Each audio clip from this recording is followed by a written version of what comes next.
Hello, my name is Rodney Mathewson. We are very honored to have been the 2011 Nebraska recipients of the Leopold Award, and we hope you enjoy this video as you take a short tour of our ranch with us.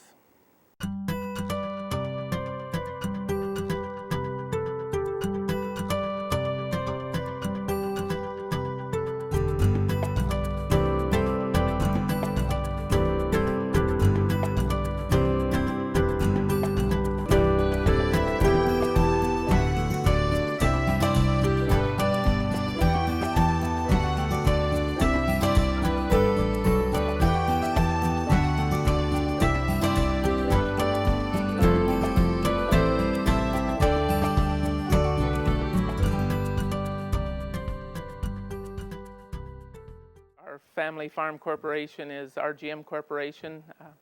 It was established by my mom and dad in 1947. We incorporated in 76 when I came back from school. We started out with the section and we've increased that a lot and improved on everything a lot. I believe in improving as I go. I've always had the idea to leave things better than the way I found them, and that's been a big betterment to us, to the land and us. You know, you take care of what you have and you treat it right and make it better, if for nothing else, for society and the next generation. Since I have been here a long time, my dad was here a long time, Beau's been here his whole life. This isn't a 1 or 2 year thing. It's over a period of time, and if the ranch is going to continue, you have to use best practices, best available practices, and you know we've tried to do that. And you know, during the drought within the last 10 years, from 2002 to probably 2005-06, you know, we were in at least a 100-year drought, and it was amazing how much the conservation practices that we had before then helped sustain us through that drought.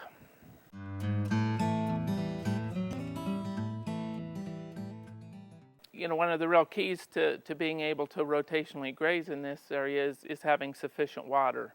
And we've, you know, with help from the NRCS office, you know, we've been able to put in pipelines and tanks so we can rotationally graze. There's a tank we put in last year to feed the pipeline, and beyond that there's another tank that's fed by another pipeline. We try to put these pipelines in and place these tanks so that we have better grazing distribution. We've also given this pasture a full season deferment last year. We see better production in a pasture like this as opposed to a pasture that is grazed every year. We'll try to be in here for about 45 days, and then we'll move on to the next pasture in our rotation. This pasture cluster of pastures represents probably what we've worked the hardest on, and it's a culmination of all of our conservation efforts. When we purchased it, it was four sections in one pasture. There were 2 water sources, which left a lot of portions undergrazed and a lot of portions overgrazed. And over the past decade, I guess, we put a pipeline on it. We put a tank in the middle of every section. We cross-fenced it, so now we have 4 pastures. And we use the pasture rotation system that we learned about from Pat Reese in the Nebraska Ranch Practicum. We go on a 4-year deferment where each pasture is rested once every 4 years. We've really worked hard on this, and we're proud of the result. We try to work with nature. We like to see wildlife too, and not necessarily just commercial wildlife. We have bird species around here that we didn't used to have before we returned some of it to grass. This nesting platform is one of the conservation or stewardship practices that we do in conjunction with the Rocky Mountain Bird Observatory.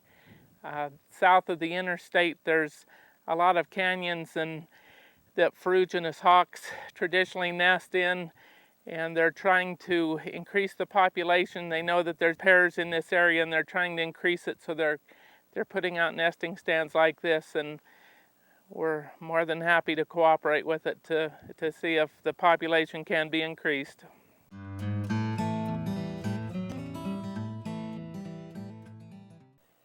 I was honored when, when we were contacted that we had been awarded. There's a lot of people that do what we do or are in various stages of doing what we do, and to be selected from that group, it's a tremendous honor. We've been recognized for a lot of hard work that's gone into it, and I've still been in the picture right up till last fall, but my son and my grandson has taken over, and just where I left off, they've done so much more than what I ever dreamt that could happen for us. I think that conservation and stewardship, I think they are tied back to people that are connected to the land. But you need that connection, you need that will, that want to, and it doesn't matter who owns it, but you have to have that commitment to it.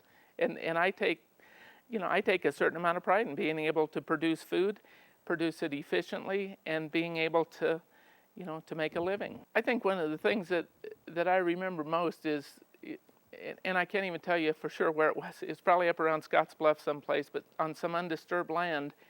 And when I was a kid, and they said, that's where the Oregon Trail was, you could still see the ruts.